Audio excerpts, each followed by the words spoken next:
This is an analysis of an offset intersection where Route 81 and Depot Road each meet Route 154.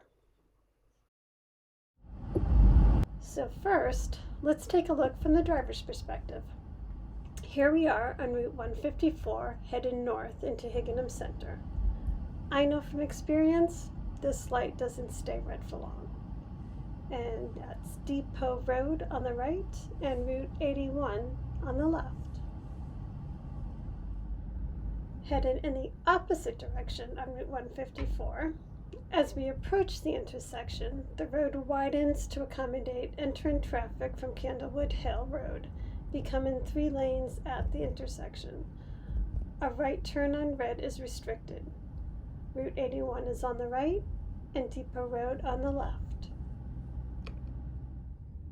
Driving down Route 81, you'll notice it's wider with parallel parking on either side. It has a dedicated left turn lane and right on red is permitted. Unlike the other 2 roads in this intersection, Depot Road is not well traveled. In fact, it doesn't even have painted lane lines, but right turn on red is restricted. Studying this intersection, we can tell it is a semi-actuated signal that favors the traffic on Route 154. I filmed this intersection twice, both on a weekday between the hours of 1:30 and 4.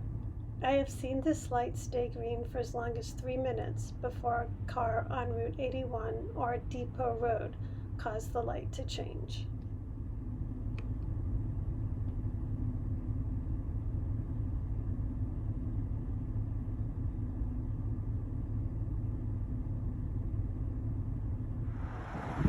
The crosswalks are clearly marked, have blended curbs and detectable warning strips. Each corner has a conveniently located pedestrian call button, which calls for an exclusive pedestrian phase, meaning all traffic lights turn red. These are not accessible pedestrian signals. The walk light remains on for 8 seconds before the flashing countdown begins. 20 seconds pass before traffic begins to move again.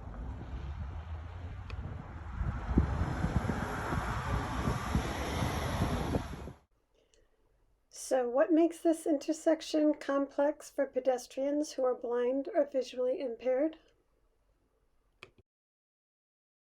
As mentioned earlier, there's no predictable traffic pattern with semi-actuated signals. The pedestrian call button calls for an exclusive pedestrian phase, so all traffic should stop. But all traffic also stops for 3 seconds after a traffic signal change. Not only can this be difficult to recognize for pedestrians who are blind or visually impaired, but also presents a problem for those who align to move in parallel traffic. And misalignment can cause veering. And despite being a relatively new town development area, the pedestrian signals are not APS. This makes it difficult to determine when the walk light turns on, signaling the pedestrian phase.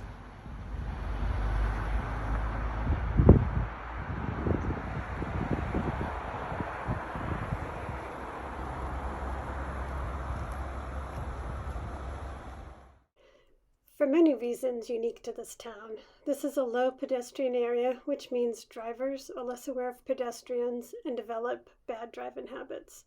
This car is blocking the crosswalk while waiting for the red light to turn green. And apparently this winter, snow removal isn't a priority on all corners. So how do we best reduce the risks involved with crossing this intersection? First, lobby the town for an APS system. This one in Hartford has a locator tone, tactile directional arrow, and says wait as confirmation that it was pushed. It also pulses at the start of the pedestrian phase, and these are just some ways an APS communicates information to pedestrians who are blind and visually impaired.